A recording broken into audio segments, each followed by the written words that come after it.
Hello everybody. So Friday afternoon in maybe we should do another guess where location, but let's put it this way. I've just been up the road at Christchurch Food Bank, and great to see there somebody from the Safe Families organisation.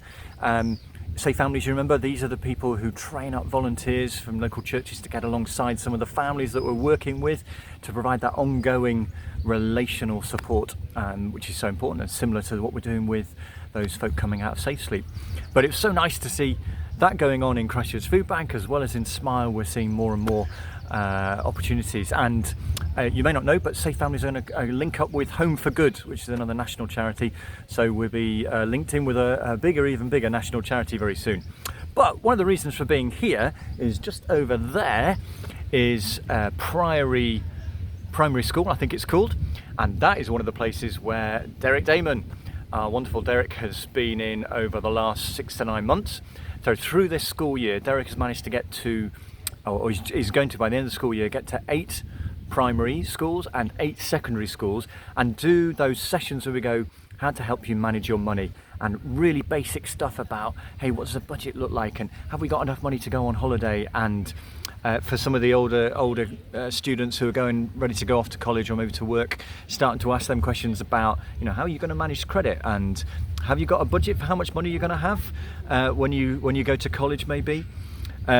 It's really interesting. He did some stats for going to the secondary schools, and thanks to Dave Matterface for getting all these in. But what it showed is, the question was, what was your understanding about money before the session, and what was your understanding afterwards? So you can do a lot with stats, and you know how much I like stats, but 5.5 out of 10 before, nearly 9 or over 8.5 out of 10 after the session. So Derek, we salute you, great job. And those of you who've been in the office will have seen that Derek has created a game. I don't know, I think is it called the Game of Money, Derek? Anyway, it's basically how you living out your life through decisions you have to make around money.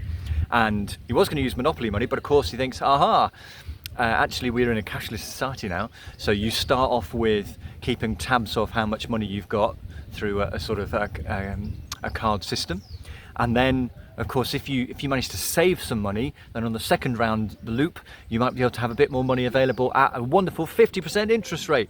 But of course, if you have to take out a loan, it's also at a 50% interest rate. Very clever stuff. Derek's done a great job on this, and one day when he's a millionaire because he's sold zillions of copies of this, we'll all be really glad. But in the meantime, he's going to trial this. He's trying this with the food bank at Bournemouth Community Church, and then we're really keen to trial it in other places. So maybe in Smile, maybe in some of the food banks where you've got families coming together, community meals or things like that. So if you're up for that, give us a shout, because we'd love to give it a go, and maybe we'll have a go at our team away day at the start of July over the barbecue and see what you think.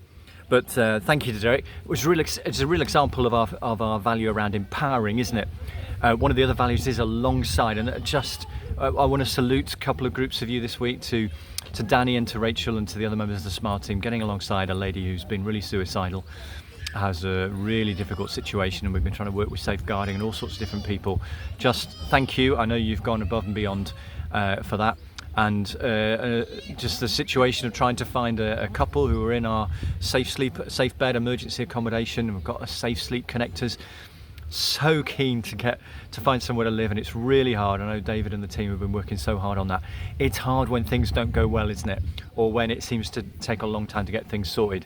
But you being there alongside those people is equally important. So thank you for doing that. Thank you to all of you, because there'll be stories all over the place about that. A bit of news we had a trustees meeting this week. So from Trustees Land, lovely Karen Ferguson is going to be stepping down from being a trustee. She's not living in the area anymore. She's going to be stepping down in the summer.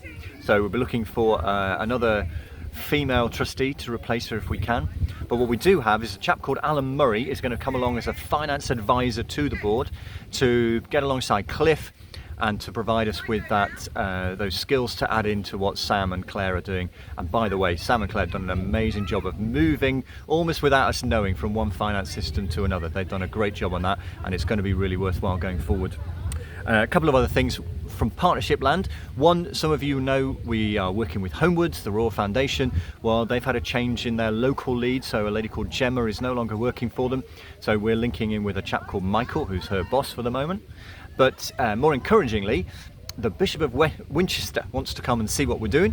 So he, on the 28th of May, which is Tuesday week, he's going to come down, go to Christchurch Food Bank, come into town, go to our homeless stuff half time, have a look at Hope Place, go over to the workshop, we hope, and then we'll have a little chat with him about everything else we're doing. So if there's anything you think we should be saying to him, let us know. And overall, don't forget that classic verse in the Bible: ask and you'll ask and you will find. Ask and you will get, seek and you will find, knock and the door will be opened. I can't remember the verse, you can probably, but it's a good thing to do when we don't know what to do. Thank you for all you are doing. Have a good week.